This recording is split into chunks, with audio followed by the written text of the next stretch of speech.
So, yeah, you have 2 weeks between the conference championship round and the Super Bowl. What are you going to do? I come on here and do a bunch of videos and figure I did a mock draft last week. Not a ton of things have changed. There've been no games. But. Need something to fill the time, so we have had some notable moves happen. Most specifically, one big quarterback trade.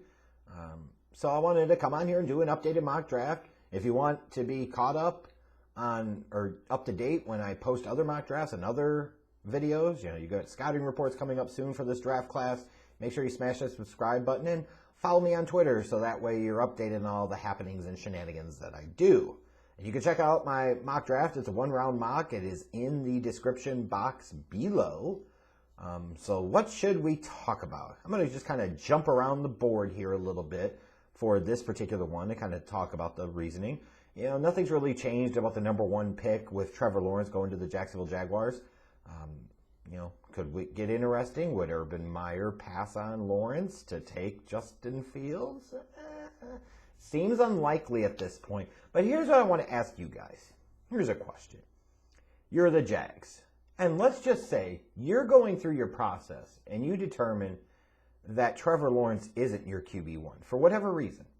Let's determine that you're okay with not drafting Trevor Lawrence because you don't think he's that level of dude that he's been made out to be. And you think some of these other quarterbacks have more physical talent and have more pure physical upside, which I might actually agree with that assessment in this quarterback class. Would you be interested in trading down? Like, let's say you really value Trey Lance, and you think in 3 years he's the number one quarterback in this draft class. Do you trade down a little bit and let somebody else jump up to where you're at to take Trevor Lawrence and pick up some additional draft pick capital and take one of these other quarterbacks instead? Like, let's say Atlanta came to you and they said, we really want Trevor Lawrence. What's it going to take to get this done? And they offered you the 4th pick this year, a first rounder next year, and maybe a 3rd round pick this year.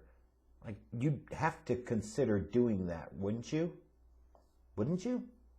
Or maybe a Carolina team gets really desperate and they say, we want Trevor Lawrence and we're willing to move all the way up from 8 to 1 and we'll give you our first rounder this year, our first rounder next year, and our first rounder the following year. Like, maybe something too, having all that additional draft pick capital. Just saying. Seems unlikely, but you never know. But the question is, if you're in the Jag spot, would you do it? Would you have the balls to do it? And I look at the Jets and I say, okay, you're sitting there at 2. What do you do? Like, to me, the answer is new head coach, newer general manager. You don't tie yourself to a previous regime's quarterback. You move on from Sam Darnold, try to find somebody to trade him to, and you take whatever quarterback you value, whether that's Zach Wilson or Justin Fields, what have you. Like, I mean, to me, that's what you do. Is there any Jets fans that are sitting there still trying to tie their hopes to Sam Darnold? Why would you do that? In 3 years, what have you honestly really seen? You might want to believe it to be true. You might want to think that it's true, that he could be that guy. But what have you actually seen that indicates that he can be? You know what I mean?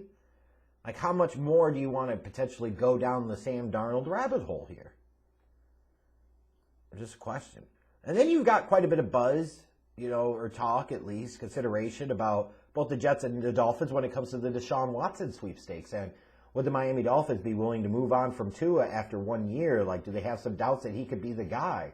Or is it just a situation of Deshaun Watson is an elite quarterback, a proven commodity, and you're willing to pay the price and give up on the young kid after 1 year, send some other picks because it's not going to kill you to do so, and bring in a guy that would be a franchise changer and would change the trajectory of your franchise and change the trajectory of that AFC East picture for the next several years to come?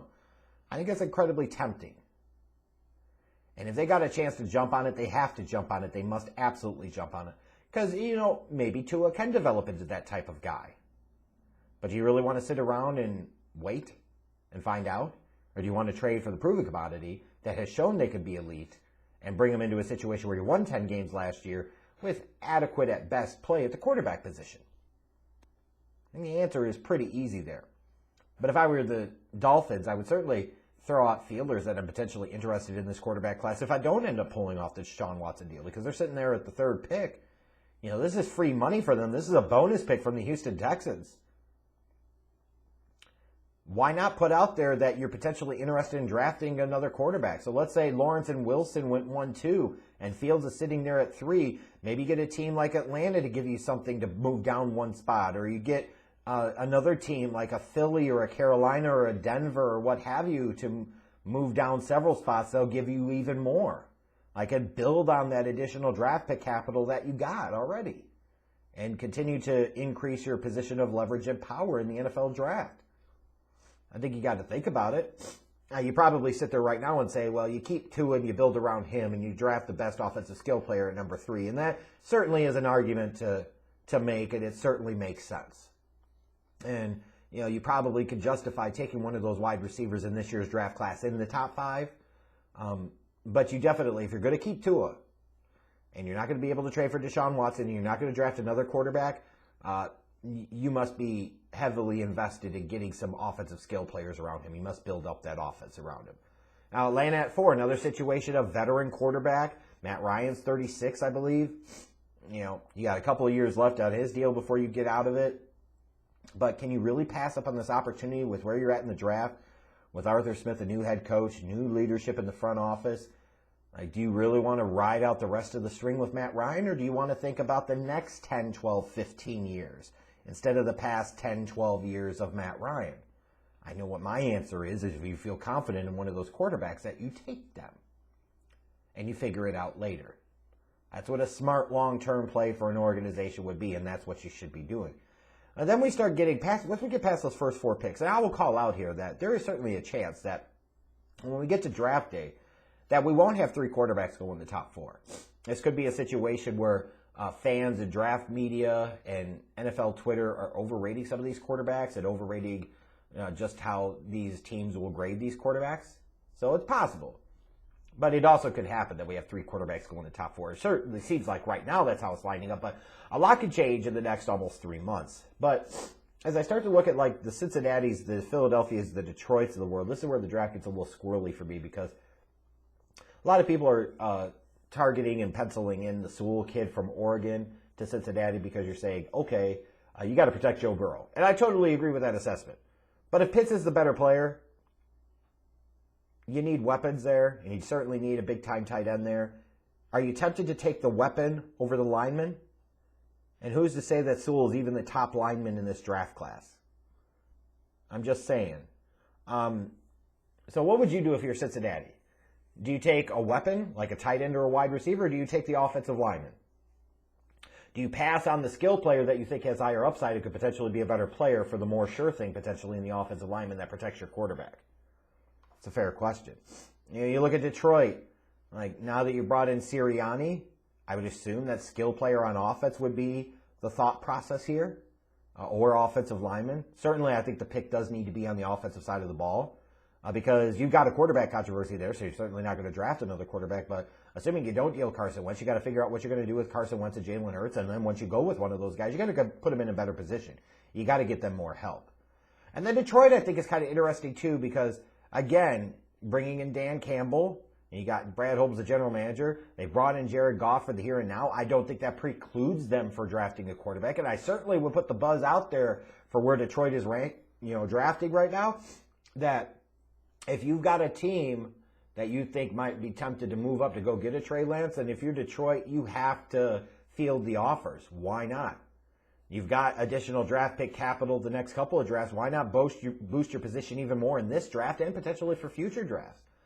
Put the buzz out there, vibes out there that you could be drafting a quarterback. And let's say Trey Lance is going to be there potentially, or a Mac Jones or somebody. Somebody could get really itchy in with their fingers and really antsy in their pants and might want to move up. And you might be able to extort a really good price out of them, even if you have no intentions of actually drafting a quarterback.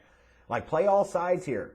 Try to fool somebody if you must. Leverage your draft position to strengthen yourself for the long term. If you don't, then I think, again, you have to take some type of offensive skill player. Because if you are going to roll with Jared Goff, then you need more help around him. And that's assuming even that you re-sign Kenny Golladay. But especially if you don't, then it's got to be a wide receiver here.